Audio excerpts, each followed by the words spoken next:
Hey guys, today I'm going to be talking about definite integrals, more specifically the long cut method to finding area underneath the curve. So I get it, a lot of people hate this way of finding area, probably because you've already learned your endpoints, you've heard about the shortcut, and you just want to skip over it because you're thinking, why is it so important if I can just use a shortcut? And I'll tell you why, mostly because I love the Riemann Sums method, and it's because it's all about structure, and before you even learn this method, you kind of already know how to solve it. And the idea behind it is if you have a curve and you're estimating with endpoints, you draw in your intervals, but it's just not accurate enough, so you maybe draw in smaller intervals, you have smaller rectangles. What would happen if we had an infinite number of rectangles underneath that curve? We'd have the most accurate estimate for the area, right?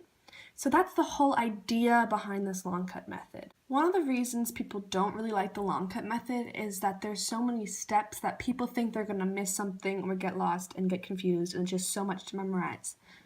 But it's not. If you know the endpoint method, this is really just the same thing, just taken a one step further. So, we have 6 steps to it. Your first step is to find the width of your interval. Nothing new. It's your endpoints subtracted, divided by the number of intervals that you want to have, which in this case is n, because we're going to eventually take the limit where n is going to infinity. So your delta x is just represented by this value right here. Second are your x values, or your endpoints if you want to call them your endpoints of your rectangles, which is represented by the c sub I, which it looks kind of weird, but I'll explain it to you. If a is your initial endpoint, maybe this one right here underneath the curve, then it's going to be added to any number times your width. So let's think about it. A is your endpoint, then maybe this endpoint right here is going to be a plus 1 times delta x. That's 1 delta x. And this one right here is a plus 2 delta x. So I is really any number that we need it to be in the interval. Third, you're going to find your y values, which is just the height of your rectangles.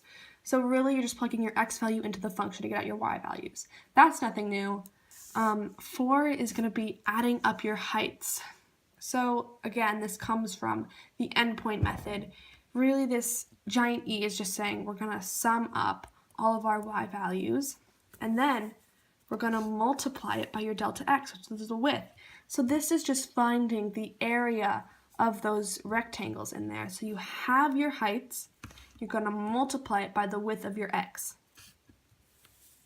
And then 6, you're going to take the limit because our n is going to infinity.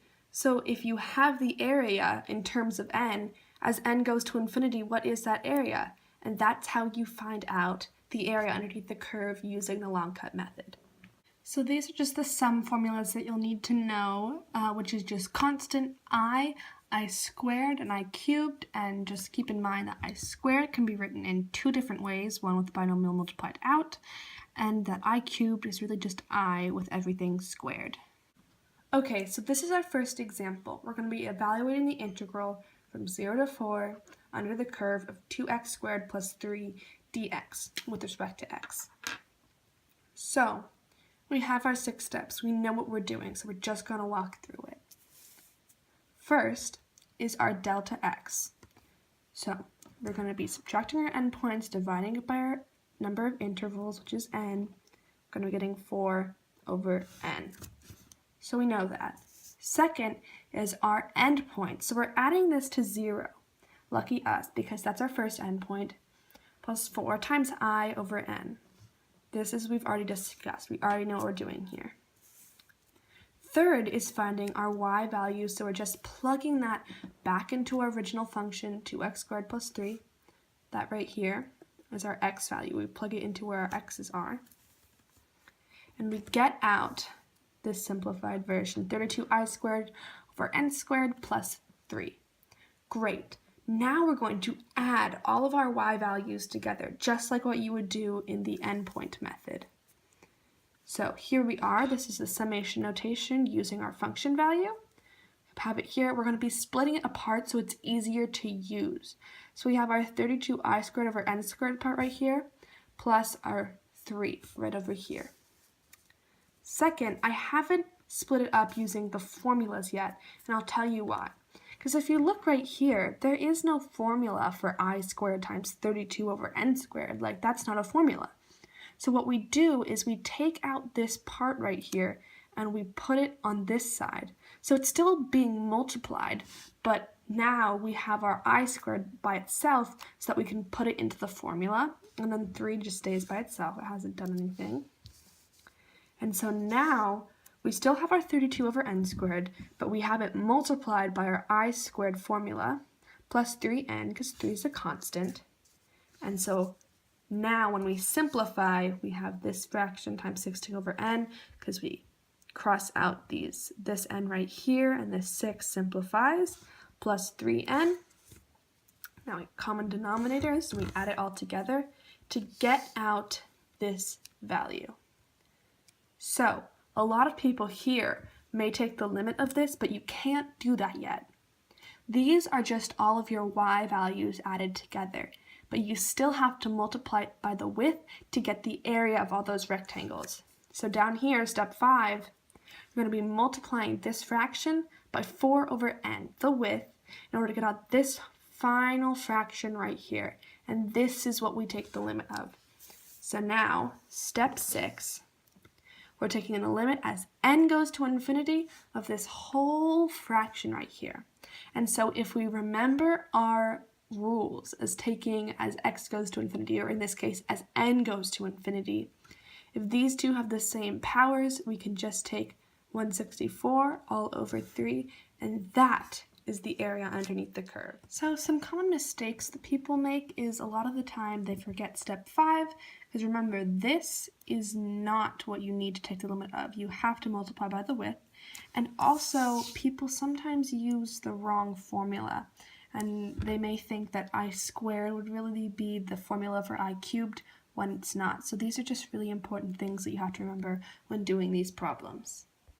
And so just to go over how to check your answers using a calculator, what you can do is you click Menu, you scroll down to Calculus, you click Integral, then you plug in your numbers. So from 0 to 4, then you plug in your function, 2x squared plus 3 with respect to x, you click Enter, and there you go. Okay, so here is our second example. This one is going to be just the tiniest bit more complicated, but only a little bit, and we'll walk through it together. So we have the integral from 2 to 5 underneath the curve of 8x minus x squared dx, and this is our 6th step. So we start off, we find the width of the intervals, that's 3 over n, that's standard, we know how to do it. This is the part where it gets a little bit more frustrating. So rather than 0 like we had on the last problem, we have a 2 as our starting endpoint. So we're going to have 2 plus 3i over n, which is going to make our lives a little bit harder, but not too bad. So now we plug it into our function to find our y values, and we have this wonderful mess right over here. I know, it looks a little awful, but I promise we'll walk through it together, and at the end of this, it'll all cancel really nicely, so just wait for that. So we square this out, we simplify, we come down to this beautiful 3-part thing right here, which we then take and put into our summation formula. Great, so I already went ahead, I split it up. I took our strange things that we multiply here, this negative 9 over n squared, put it on the outside. Same thing with this 12 over n, put it on the outside. So we have I squared, I, and 12, which we all can do easily. We just take out and we put in our formulas. This one, I used the squared formula that's already multiplied out. You have your n times n plus 1 all over 2, and your 12n, because it's a constant. Great, some things cancel. We come down to this part right here, which we then, again, I multiplied it out, this 6n plus 6 plus 12n, I added it all together here. Now we do common denominators, and we come out to this fraction. So from here, Remember, this is just all of our y values added together. We still have to multiply by the width to get the area of those rectangles. So now we have multiplied by 3n, that's our width, times this whole fraction here, and we come out with this beautiful 90n squared plus 9n minus 6 all over 2n squared.